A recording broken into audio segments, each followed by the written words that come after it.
Total Screen proudly presents their official podcast, On Screen, with your hosts, Tyson Gifford and William Rohrig.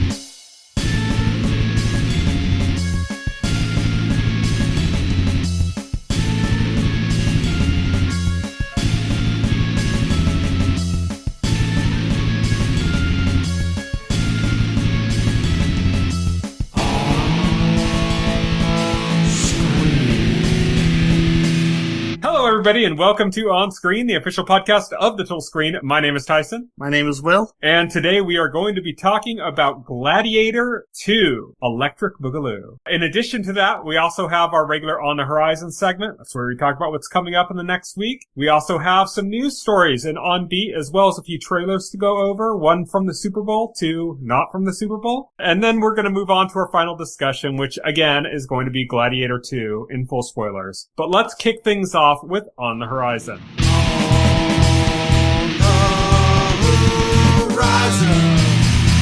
On the horizon. On the Horizon is where we talk about what's coming up in the next week or so, and we're going to start things off with Family Guy, which is returning on Sunday, February 16th on Fox, along with a lot of the Sunday Fox animated shows that I don't even know what shows they're doing now. I think there's one called like The Great North, or I have no idea what they are. But those are all coming back on Sunday, February 16th. I didn't see anything about The Simpsons, though, so I don't think that's coming back that day. Also on Sunday, February 16th, Last Week Tonight is returning on HBO and Max. The White Lotus is also coming back on that day for Sunday, February 16th to HBO. That's for the third season. Avowed comes on Tuesday, February 18th to PC and Xbox Series S and X. Win or Lose, this is Pixar's second animated TV series. This is one with Will Forte, is coming on Wednesday, February 19th on Disney+.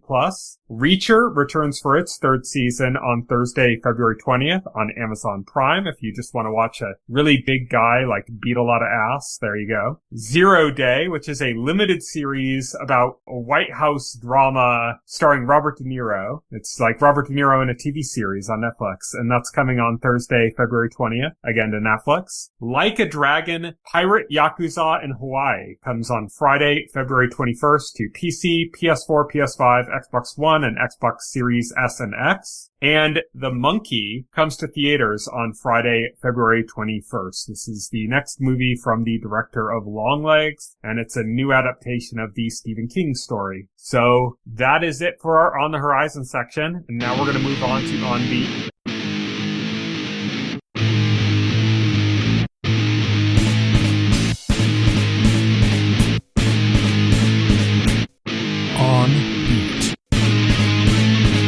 On Beat, as I mentioned, is our news segment. Our first news story is that Twilight actor Taylor Lautner is going to be playing himself and producing a new series where he is a werewolf hunter. It's being described as very self-aware, like a comedy in which Taylor Lautner is tracked down by werewolf hunters because they need his help and his special expertise in understanding werewolves to hunt down werewolves. Taylor Lautner, of course, played the werewolf character in the Twilight movies. So that's kind of the inside joke, I guess, that's connecting it. Yeah. But that's going to be called Taylor Lautner Werewolf Hunter. So look forward to that, I guess. John Lithgow is in final talks to portray Dumbledore in the Max version of Harry Potter that's being made, the Harry Potter TV series. So John Lithgow from Dexter Season 4, Third Rock from the Sun, Ricochet, he was in that with, I think, Denzel Washington in like the 90s. Oh, yeah, he was, yeah. John Lithgow in like all kinds of things. John Lithgow, he's a good actor. Yeah, he's fantastic. He'll be in talks, like I said, to portray Dumbledore, which is a huge, massive key role. Anybody who knows Harry Potter obviously knows that. I think almost anybody who doesn't know anything about Harry Potter also knows that. It's a pretty big part. I don't know how much screen time he's going to get. It's interesting to me just because he's American, you know, like they made a very big push with the Harry Potter series. the movie series, that the entire cast was like British, that they were really kind of sticking with that. And there have been a lot of rumors about castings for Harry Potter, but this is the first one that's kind of like in final talks territory, and it's an American actor, and that's kind of interesting. That's kind of interesting, yeah. But I mean, you know, Game of Thrones had a mostly British and European cast, but then you have like Peter Dinklage and stuff who's in it. Right. Which brings us to Peter Dinklage has boarded Dexter Resurrection. He'll be playing the character of Leon Prater, who's described as a billionaire philanthropist with dark secrets. Ooh. So I don't know if you've heard Will and I talk about Dexter before, but I think we've come to the conclusion that neither of us are really too terribly interested in anything further from Dexter based on how horrible everything that came in the later seasons and the 2 other spin-off series for Dexter has been. Right. So I haven't looked into the prequel, what the prequel's doing or anything, but yeah, maybe the prequel's doing fine. I don't know. I haven't heard anything about it. The other remake or other continuation didn't fare too well critically. Yeah. Oh, New Blood. Yeah. Yeah. And I mean, Dexter had 2 really good seasons, 2 okay seasons, and 4 just dog shit seasons. Yeah. So there's not a lot of faith in them righting the ship and doing a good job. Super excited about Dexter, you know. Yeah. Yeah. Unfortunately, it was a really good show for a while, but you know, it hasn't been good in a long time. Yeah. You do real good stuff with the material, but they just refuse to. I don't know. It's one of those things like The Simpsons, where you can look back on how good The Simpsons was, but then you have to remind yourself that it's been bad for longer than it's been good. And then it's kind of depressing. I don't think about that. You just probably just don't even think about The Simpsons. So you just kind of in your head imagine that it was canceled 20 years ago. All my Simpsons references are from the 90s. Yeah, pretty much. I mean, that's when it was good. Right. That's any Dexter reference I'll make that's positive is going to be from the first or 4th season probably. Yeah. Our next news story is that Netflix has announced a new Battle Royale series that's a bunch of samurais. It's called Last Samurai Standing, and it's 300 samurai gather in a castle, and they're pit against each other in fights to the death. So kind of like an anime tournament arc, or as it's being described to TV executives and stuff as Shogun meets yeah, Shogun meets Squid Game, which I mean, to me it just sounds more like an anime tournament arc or something. Yeah, you know? I mean, yeah, it's just but darker with death. You mean the literal movie, literally called Battle Royale? Well, there weren't samurais in that, but yeah. Yeah, but this is Battle Royale and samurais. Which, by the way, I'll say I hate the Battle Royale movie. I think it's a dog shit. A lot of people love it, including Quentin Tarantino. I think part of the reason I hate it is that I've read the book, and the book is a gazillion times better. See, that's your problem, reading. Yeah, reading. Stop it. It doesn't help anybody. I mean, if you read Jurassic Park, you're gonna hate the movie. But why you do that? Next up, we have Night of the Seven Kingdoms. Looks like it's going to be getting another 2 seasons, even though the first season hasn't even aired yet. Yeah, this hasn't... Okay, so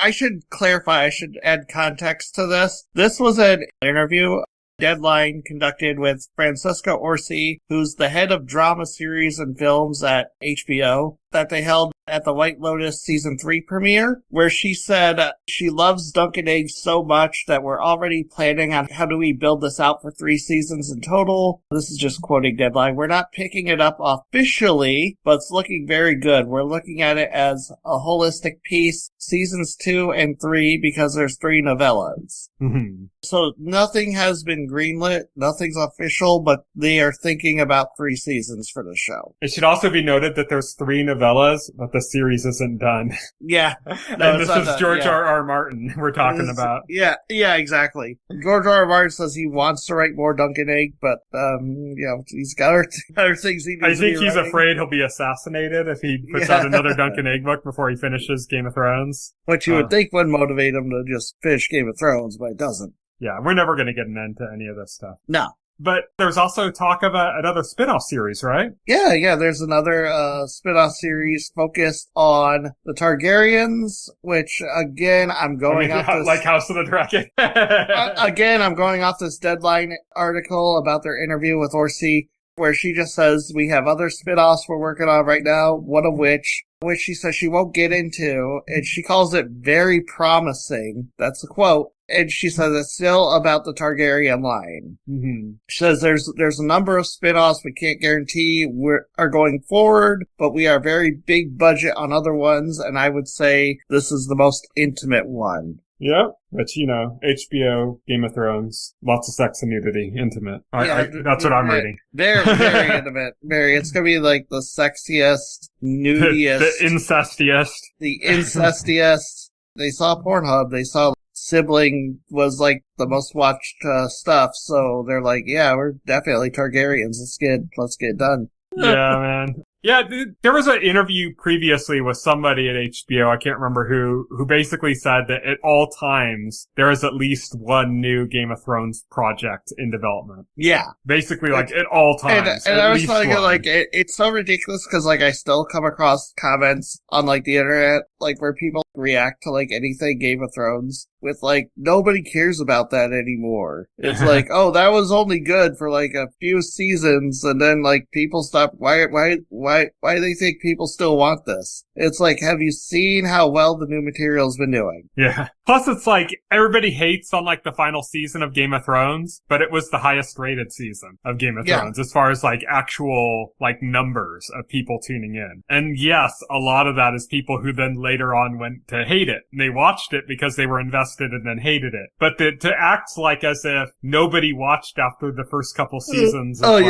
it was like... That's complete fallacy. Like, yeah, like to pretend like it was like a massive failure. And like, no, and like people like just run to, it's like, oh, why are they doing that? Game of Thrones is dead. I still see that. Oh, Game of Thrones is dead. Yeah. Why are they doing that? It's like, how is it dead? Yeah, and House of the Dragons did very well as well. So it's like, it's all still doing well, Like, there's backlash and there's fan disappointment and stuff, but like, in the numbers, it's still doing well. Like, you're just going off of memes. You're just like memeing something. That's what I talk about. Like, the internet just invents memes and like, you're not gonna find any meaning in memeing. Yeah, and the memes just replace the truth. It's just like, they just memed like, oh, season 8 was horrible, so Game of Thrones is dead and nobody cares. And now, like, people just like walk around with this, like, oh, Game of Thrones is dead franchise, regardless of what's like actually happening with it. It's the first time I noticed that phenomena that you're talking about? Yeah. Nothing with Game of Thrones, but the phenomena of like memeing replacing reality. Yeah.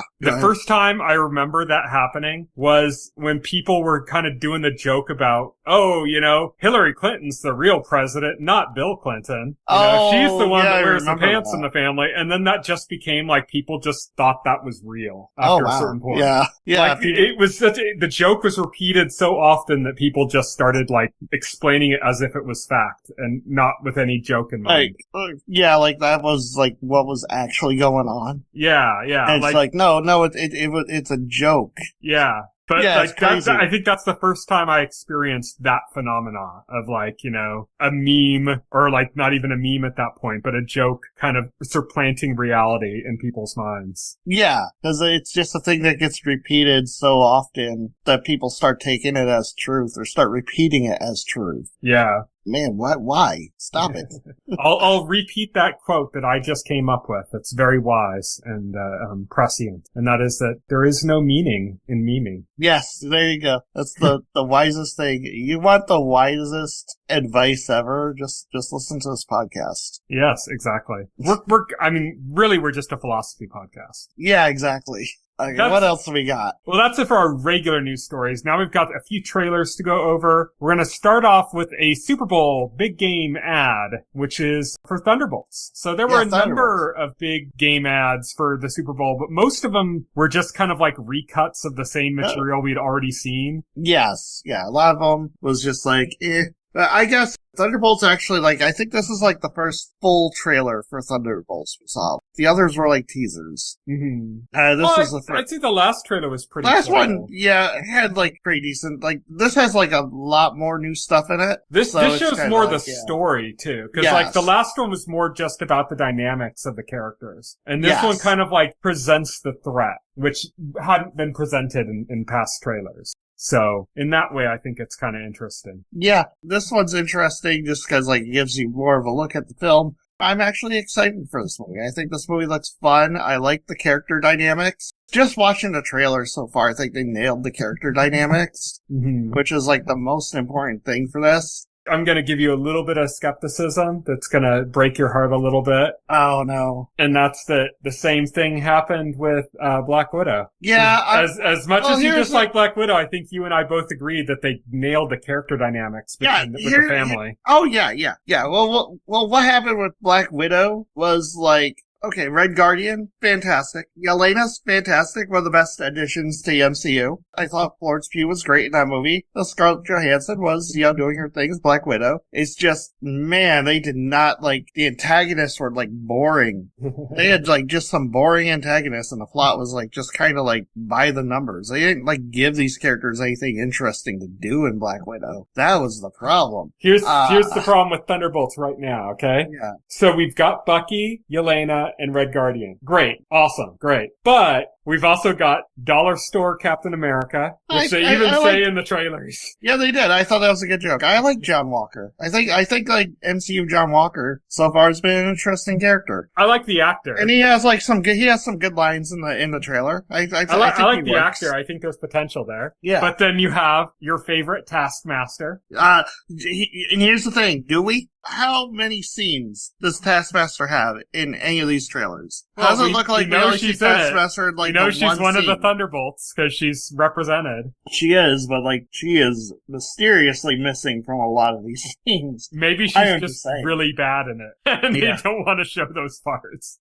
And then you have the worst part of the second Ant-Man movie. Oh yeah, Ghost. Yep. So maybe she'll be good in this. I don't know. So basically half the Thunderbolts are really good and half of them are at best. Well, we already knew this was sort of like a sequel to Black Widow, right? Yeah. It's the same creative team too. That's another thing. Yelena's supposed. What's interesting here, and they don't outright show it, but we see glimpses, we see teases in this trailer of a big addition to the MCU, which is the Sentry, who looks to be the Sentry / the Void, who seems to be the big antagonist for this film. Yes. This was the character that was originally supposed to be played by Stephen Yeun, and then he dropped out, and now it's being played by somebody else who Lewis Pullman, Bill Pullman's son. There you go. Yeah. So it's being played by the son of the President of the United States of America. Yeah, Lewis Pullman. For anybody unfamiliar with the Sentry is basically Marvel's... Schizophrenic Superman? Yeah, schizophrenic Superman. Yeah, exactly. He's basically like a Superman-level threat.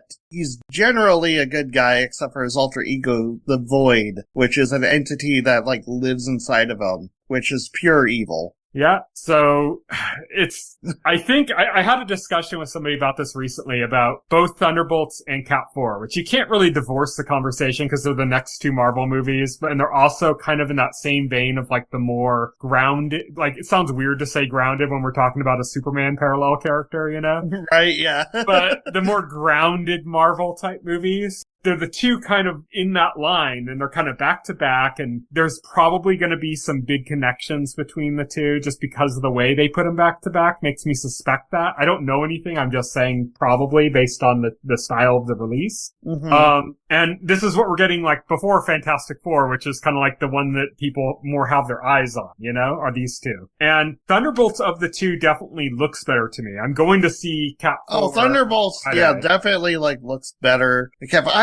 By the time this podcast is out, I will have seen Cat 4. I'm so sorry, but I've seen all the promotional materials for Cat 4. I am just not hyped for that movie whatsoever. It just looks so bland. I think the last trailer, not the TV spot, but the last full trailer for it was really good. It really had Winter Soldier vibes, but that almost made me more concerned. Right. It didn't alleviate it because the last time I saw a trailer that really, a Marvel trailer that really gave me Winter Soldier vibes was Secret Invasion. Yes. So now I don't trust I don't trust Winter Soldier vibes anymore. I don't trust that either. I thought they were going to be cooking with Secret Invasion, and they weren't. Yeah. So I think it's weird how what would have been a positive is now a negative for me. I see that and it's that makes me concerned. There was also stories about a lot of reshoots, which is almost never a good sign. I mean, it's not always a bad sign, and a lot of times there's reshoots and you just don't even hear about them. And there's classic classic films that people love that went through extensive reshoots. Back to the Future, for example, changed the main character. The actor playing the main character did massive reshoots. And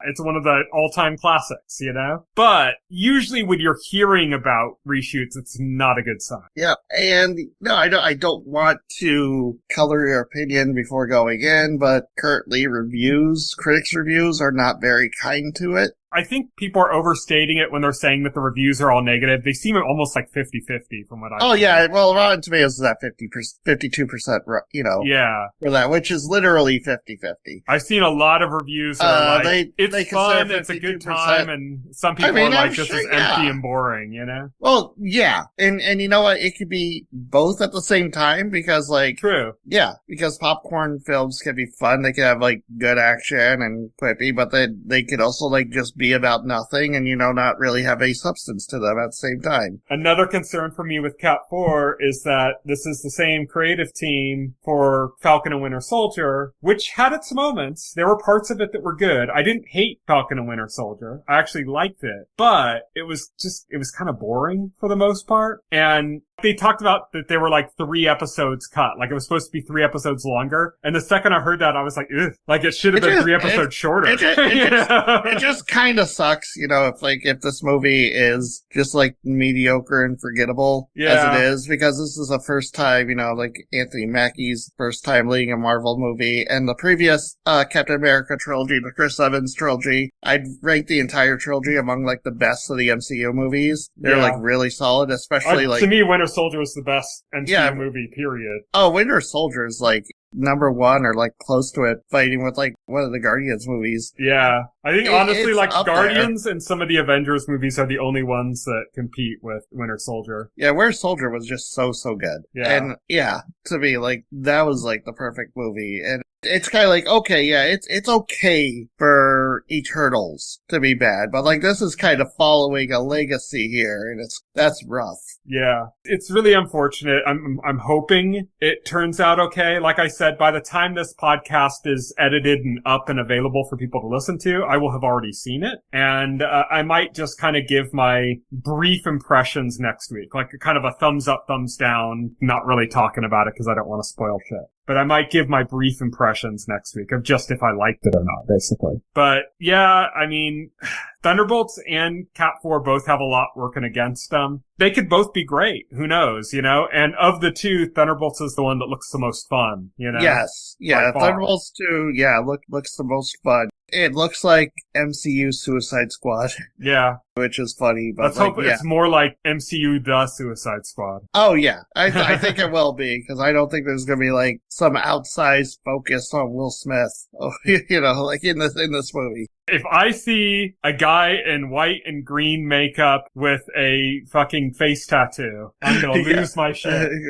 Walk right out of the theater. But yeah, so that's pretty much the Thunderbolts trailer. We got to see stuff relevant to Sentry without actually showing him, so they're still like doing that keeping it under wraps thing like they did with Wiccan. You see him off screen, you see him like blasting Winter Soldier out of a window, but like you only see his hand. And you see him take off Winter Soldier's arm and stuff. And then you see like helicopters like falling out of the sky, and you see like in silhouette a man in a cape flying next to them. Yeah. So they're still kind of playing it like as if everybody doesn't already know. Right, yeah, exactly. Like it's gonna be like the big reveal. Yeah. It's Wiccan all over again. Yeah. Oh yeah, definitely. Next up, we got a trailer for a series called Deli Boys. So this is something I've seen actually a lot of recently, like this kind of movie, which is the idea of, okay, there's some family, and then they discover that their family is actually tied into something crazy, some kind of a crime business or some kind of a, thing. And then it's kind of a action adventure about them kind of coming to grips with that and dealing with that. Yeah. This is like a trope that's really been common right now, especially with like movies that kind of deal with like different ethnic groups within like the United States and stuff. Like this one's like an Indian family. There was a series called like The Brother's Son that was like a Chinese family, the same kind of thing. Yeah, they're kind of like just suddenly thrust into this position of having to like run the family business, and the family business isn't really running a deli. Yeah. They get a shock from that. Like their mother is there like trying to make them do all this dirty work. Yeah, they have to learn the business and stuff. I think the interaction between the two siblings is really funny in the trailer. I think that's kind of what makes it work more than anything else. It's like I think they nailed that kind of like sibling tone of like the one sibling's all kind of down for it and the other one's like, what the fuck's going on as everything's happening? And they kind of nailed that tone. So it makes it look like it's going to be pretty fun to me. Oh, absolutely. And then the last trailer we got is for a movie called Friendship, which stars, what's his name? Tim Robinson. It's Tim Robinson. Okay. Yeah, Robinson. Tim Robinson and Paul Rudd, two very funny people. I don't know, like, if you saw, like, any I Think You Should Leave. That's what this is like. This looks like a I Think You Should Leave skit turned into a movie. Yeah, yeah, exactly. That's what it feels like. It's very much in that vein. If you don't know, like, Tim Robinson used to be a writer on SNL, before he left SNL and, like, created I Think You Should Leave for Netflix. Yeah, and the thing with I Think You Should Leave, if you haven't seen those sketches, it's very dark. Yes. And it always ends up with, like, the name is very fitting. It's like something gets out of hand, and then you could imagine somebody saying, I think you should leave, you know? That's basically the tone of that entire sketch comedy series, is that the sketches get so far out of hand, and somebody ends up making, like, just a royal ass of themselves in, like, a very dark way. Yes. And that's what this looks like. It looks like this guy, he becomes friends. It seems like he doesn't have any friends. And then he ends up hanging out with Paul Rudd's character and a bunch of his friends. And he gets really close to him, and he thinks he's, like, in the social circle. He thinks he's, like, best friends with this guy and everything. And then Paul Rudd, like, ends up kicking him out, you know, says this isn't working out. We're gonna stop hanging out, and, like, that's when he goes in, like, full-on stalker mode. Yeah. You know, like, he can't deal with it. And he's just not handling it well. And things take a dark turn, and it's, you know, it looks like it's gonna be like a very good dark comedy. Yes, it does. Paul Rudd is, like, probably one of the best comedians living. Best comedic actors, yeah. And, it's gonna be a fun movie. Yeah, and he's just lovable in everything you see him in. Oh yeah, for sure. Especially Mac and Me. Yeah, especially Mac and Me. The best Paul Rudd movie. People don't know it, but, like, Paul Rudd played Mac in that movie. And me. And me. And me. And you think, man, like, how did he, like, that's just a little alien thing. Like, he actually fit in that costume. Like, actually, like, yeah. He actually played 3 characters in that movie. He played Mac, he played me, and he played the ampersand symbol. Yeah, that's it. Anne. That's between the two. That's between the two, yeah. So, looks like a good movie. Looks like it's gonna be a good time. Yeah, but that is our On Beat section, and now we're gonna move on to full spoilers.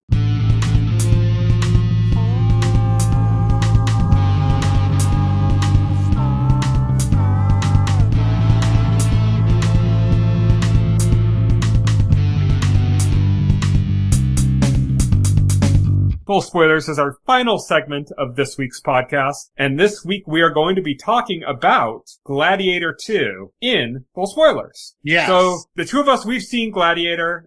Of course, it's a huge movie. Gladiator came out long before our podcast started, before we knew each other, so we saw this independently. We've never really talked about Gladiator, never did an episode about it, because we'd both seen it, and, you know, we weren't revisiting it or introducing one or the other to it, you know? But were you entertained? I was very entertained by the first Gladiator movie. Yeah, me too. I'd say less so with 2, but still good. Like, I still liked it, but I don't think, like, I'm not gonna look back fondly upon it in the way I do about the first one. It's not as iconic. Yeah, exactly. As Gladiator. Yeah, exactly. It's just kind of like... the most iconic scenes in Gladiator 2 are basically the iconography of Gladiator 1. Yeah. Like the shot of was it the hayfield or whatever, where he's walking and brushing his fingers through it, you know? Oh yeah, it's very much like, remember, like, Gladiator 1? Yeah. Especially, like, the opening where, like, they literally, like, show scenes. They just from, like, popped, the like, first an movie. anime Instagram filter over the Gladiator movie. They popped, like, a filter that makes it look like a painting, but they're literally just running footage of the first movie. Yeah.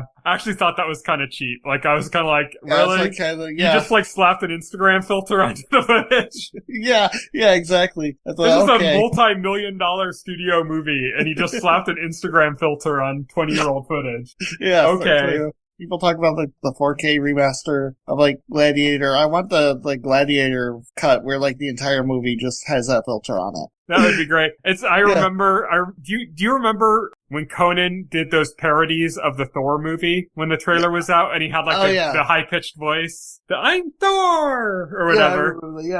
I remember like talking to my friend and I'm saying like I would pay like $40 plus for just like an audio track on a DVD of the Thor movie where the entire movie is done like that. That's one of those kind of things. Like you talking about wanting the Gladiator with that filter attached to it. That's like it reminds me of that. It makes me think of the same kind of thing. Oh, yeah. Yeah, definitely. This was a fine movie. I don't know. It doesn't like feel like something that's gonna like end up sticking with me, like you said. It just doesn't really have its own iconography. Yes. Like the iconography, it does have iconography, but the iconography it has is borrowed from the first movie. I think like it really wants you to be like, this is Gladiator II.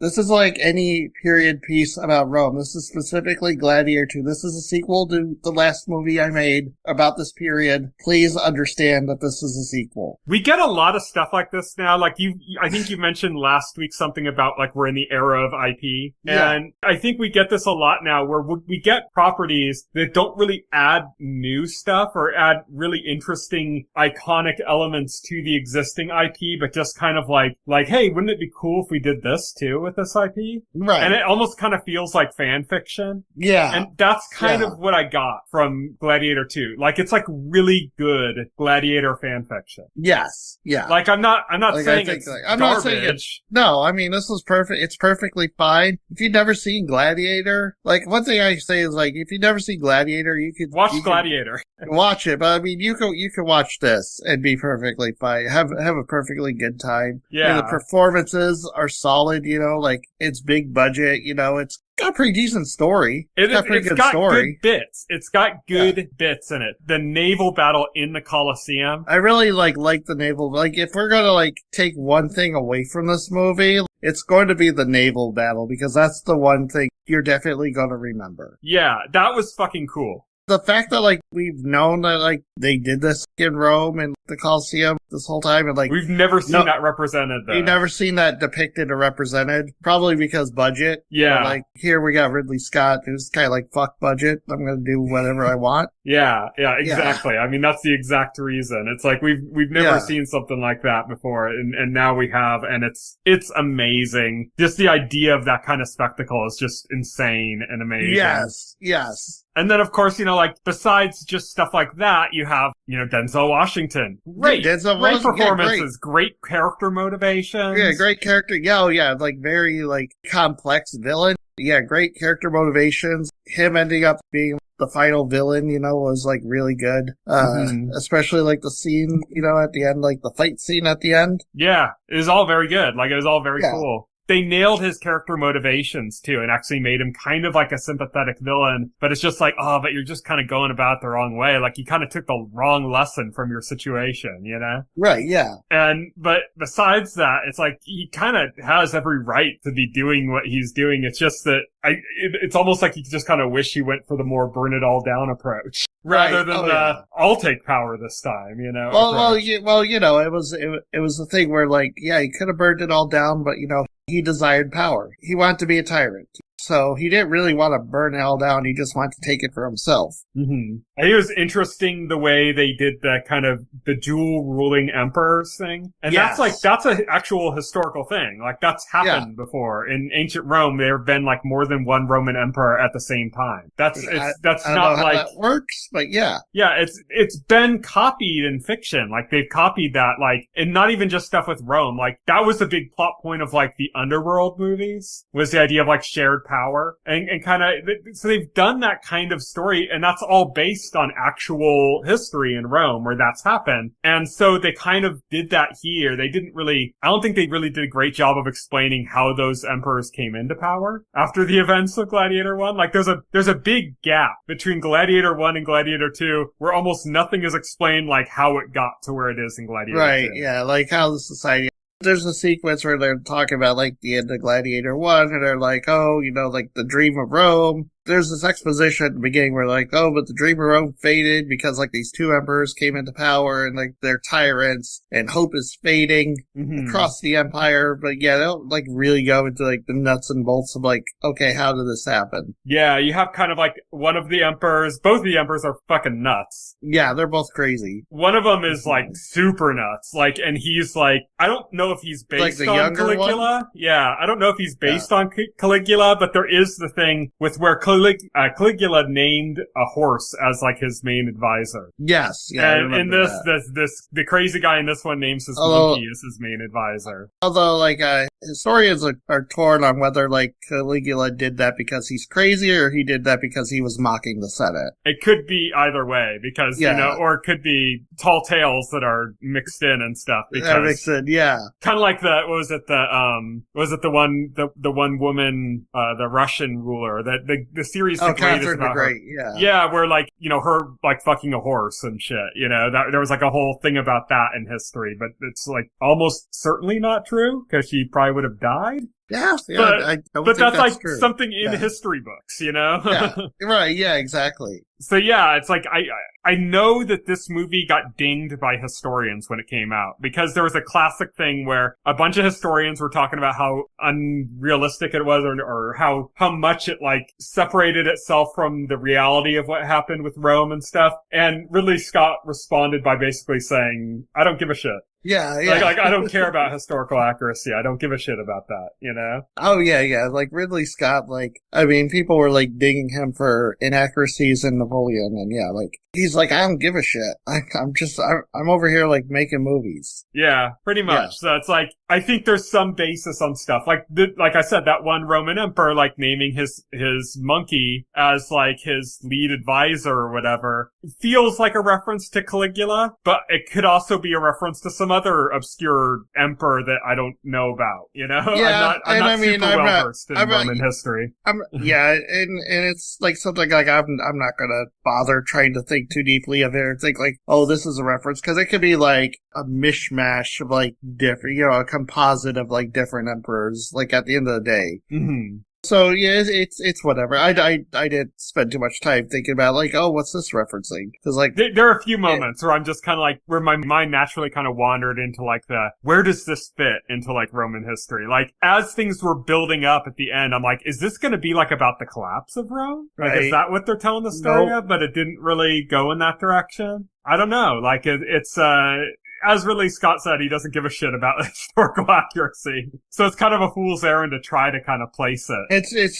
It's just a story about Maximus' son Lucius becoming a gladiator and overcoming tyranny. That's what the movie's about. Yeah. I didn't find him as too sympathetic of a character because he kind of like caused a lot of problems. Yeah, right. Maximus kind of like was dealt a raw hand and just kind of struggled with it and then eventually figured out a way to make it work, you know, and to do what he needed to do. And Lucius, on the other hand, was dealt a raw hand and then just proceeded to like fuck over everybody else. Like, good or bad, you know? Like, he had reason to go after Pedro Pascal's character. You know, he had reason to go after him. But then, like, after everything happens and he kind of decides he's not going to seek his vengeance on him, and then, like, everything goes down the way it does, his reaction is kind of like, I can't believe they would do this to him. And it's like, dude, you kind of set that ball rolling. Right. Oh, yeah. Which made him a little bit less sympathetic than like Maximus was, I think, in Gladiator. But he's still a fun character. I like the way that he was played by Paul Pascal as being just kind of like,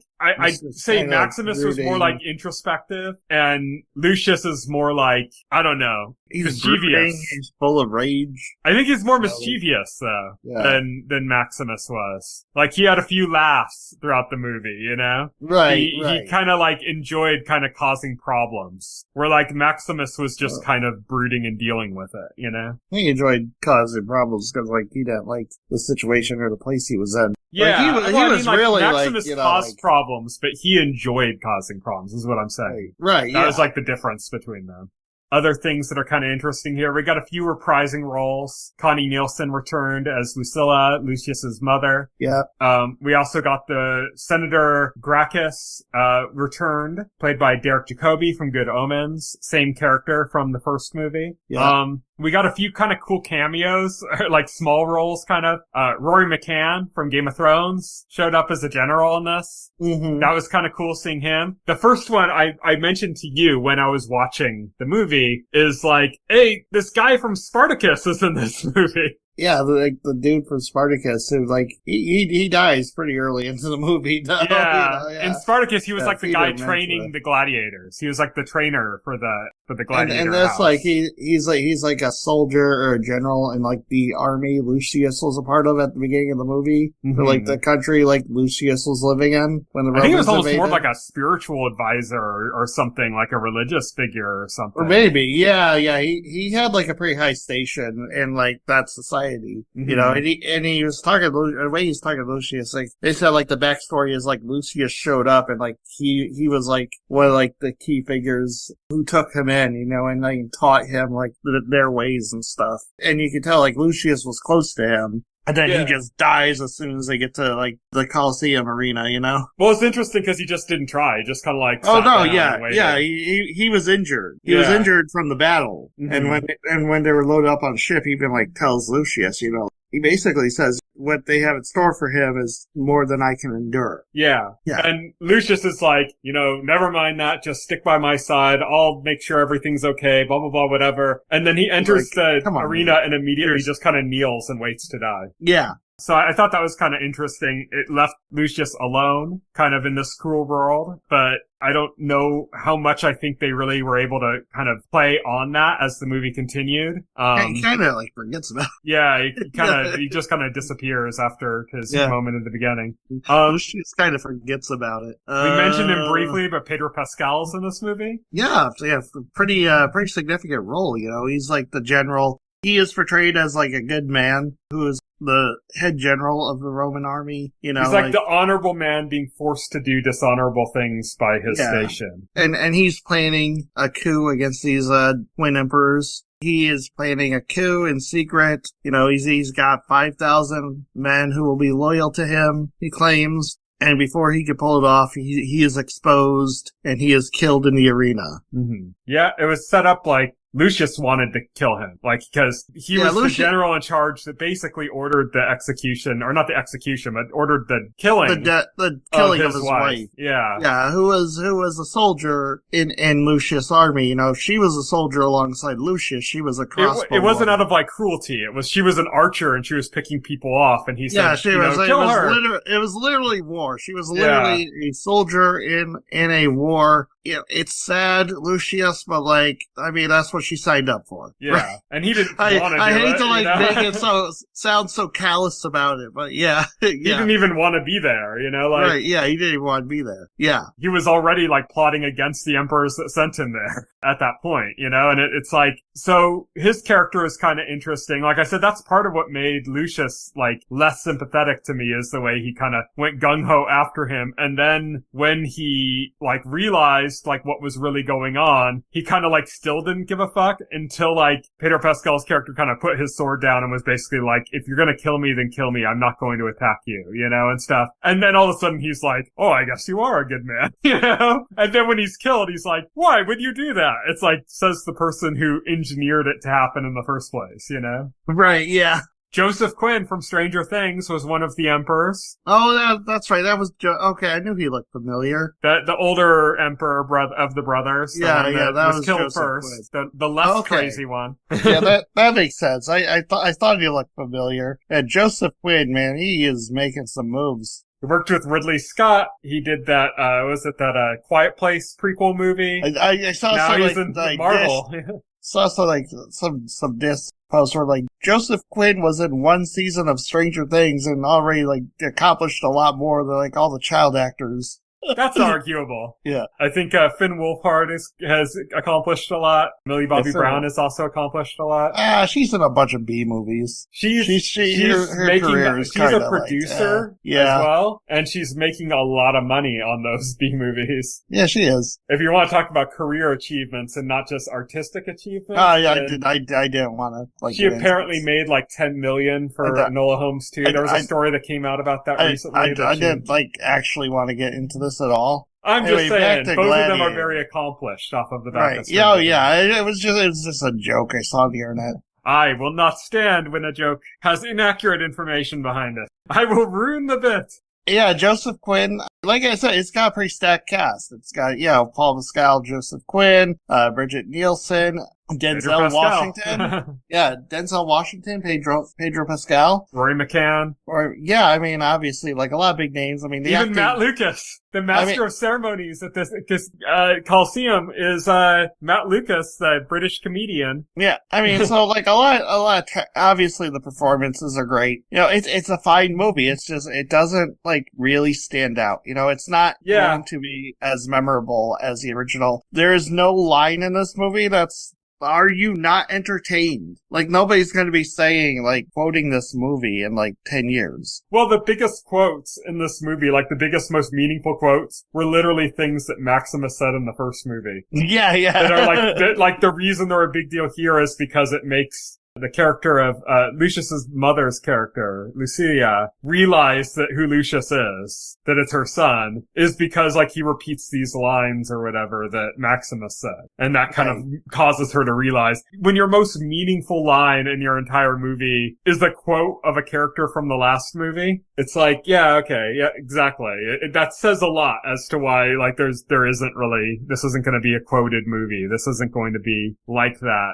It's not going to be as memorable. Like I said, I think when I look back on this, if I look back on it and see anything other than just the homages to the original movie, it's going to be, as you mentioned, the naval battle in the Coliseum. That's going to be it. That's what's going to come to mind. Oh, yeah. Which again, was fucking great, but it's just not a whole accomplished standalone great movie it does not make. So I think it's worth watching if you're a fan of Gladiator. It's just like almost like a fun epilogue to Gladiator. Yeah, I think it's worth watching. I definitely do. It's just it's not amazing. It's just not going to be as memorable as the original film. In 20 years, we're not going to be thinking about, oh, look at those Gladiator 2 references in Gladiator 3, Right, yeah, exactly. That's not going to matter, If you can only watch one Gladiator movie, watch Gladiator 1, is what we're saying, I think. Yes. But that is it for our Gladiator 2 discussion and for our podcast this week, except one more piece of business. And that is, we normally just mention what we're doing next week, but next week is a special episode of OnScreen because every 25 episodes of OnScreen, we do a segment that we call Advocates of Great Entertainment. We carried this over from the weekly set, which was our old podcast. We had Advocates of Great Television when we only did television content back then. And we turned it into Advocates of Great Entertainment where we can cover anything that we want to cover. It could be a movie, a game, TV, whatever. We've mostly done movies, I think, but we freed ourselves up to kind of cover different territories. And guess what? Next week is divisible by 25. Next week will be our 175th episode of OnScreen, and as such, we are going to be playing a round of Advocates of Great Entertainment, as is tradition. We decided this time, we usually come up with some kind of a theme to pick our titles from, and we decided this time, hey, the Oscars are coming up. There's a lot of talk about the Oscars. Let's do Oscar winners. Let's both advocate for an Oscar winner as our pick, and that's what we're going to discuss next week. And so that is what we have done. So our final business this week is to announce our picks so that you guys can watch along with us, so that you can watch these movies and come back for our full spoilers discussion, or not full spoilers, our Advocates of Great Entertainment discussion of these two movies. So Will, tell us your pick. My pick is going to be Oppenheimer, Christopher Nolan's Oscar-winning film. I'm pretty sure the first Best Picture winner that Christopher Nolan got. I think so. So yeah. Don't quote us on that, but I think so. I think that is true. But yeah, Oppenheimer, and that is available on Amazon Prime. And of course, that is about J. Robert Oppenheimer, basically the inventor of the atomic bomb. It's his biopic with Cillian Murphy, or Cillian Murphy, right? Cillian, right? Cillian, yes, it's Cillian Murphy. Yes. Hard He's C. Irish. Yeah, hard C. Cillian Murphy from Peaky Blinders plays the lead, the titular character. My pick is Parasite. This is won an Oscar. It's one of the very few examples of a foreign movie winning the Oscar for Best Picture. I mean, it's happened before, but it's not common. And Parasite is from Bong Joon-ho. He is a prolific Korean filmmaker. He's done a lot of interesting stuff, including Snowpiercer, which was like a Western movie that he did. But Parasite is the one that kind of won him the Oscar and got him kind of more critical acclaim. He was kind of seen as a big director, but, you know, in the way we see like Spielberg as a big director in like the 80s and stuff before he did Schindler's List, you know? And Parasite, I guess, is kind of like Bong Joon-ho's Schindler's List. Not in the sense that it's anything like Schindler's List, but in the sense that it's the one that kind of like got him award credibility. Right. Yeah, it's an interesting movie about class struggles. A lot of Korean stuff is about class struggles. There's big class struggle issues in Korea in real life. We've talked about Squid Game on this show. That's very much about class struggles. Parasite is also about class struggles. Very interesting movie, and it won an Oscar, which is a kind of a rare occurrence for a foreign film. That is available on Netflix. I believe I said Oppenheimer is available on Amazon Prime. If I didn't say that, now I have. So you can check that out. Watch Oppenheimer on Amazon Prime and Parasite on Netflix. And we will be discussing both of those movies next week for our Advocates of Great Entertainment Oscar winners. So stay tuned for that episode. Until then, thank you everybody for listening. You can follow me on Twitter and Blue Sky. I'm at Tyson Gifford. You can follow Will there as well. On both of those sites, he is at Voxel Hero. You can check out our website, thetotallscreen.com. If you go to our website and open up a container story for any of our podcast episodes, scroll down to the bottom of the page, and you'll see all the relevant links to our SoundCloud page, our RSS feed, our YouTube channel. All of that is available there. So that's the easiest way to find all of that. thetotallscreen.com. I mentioned our YouTube channel. Our entire backlog of our podcast is available there. You can watch all of it there. Not really watch, listen while looking at the podcast art. That's how it's presented on there. There's also additional content on our YouTube channel that we've done over the years. And you can also subscribe to our podcast through your favorite podcast client of choice, like Apple Podcast or Pocket Cast, and listen to it on your phone, on your commute to work, when you're working out, whatever. But however you want to, it's available that way as well. So check that out. Until next week, thank you everybody for listening. Good night. Good night. Thank you for listening to the OnScreen podcast, the official podcast of The Total Screen. Visit our website at thetotallscreen.com. This podcast can be found on any major podcast client, including Pocket Cast and Apple Podcast. The entire backlog of this podcast and other content can be found on our YouTube channel.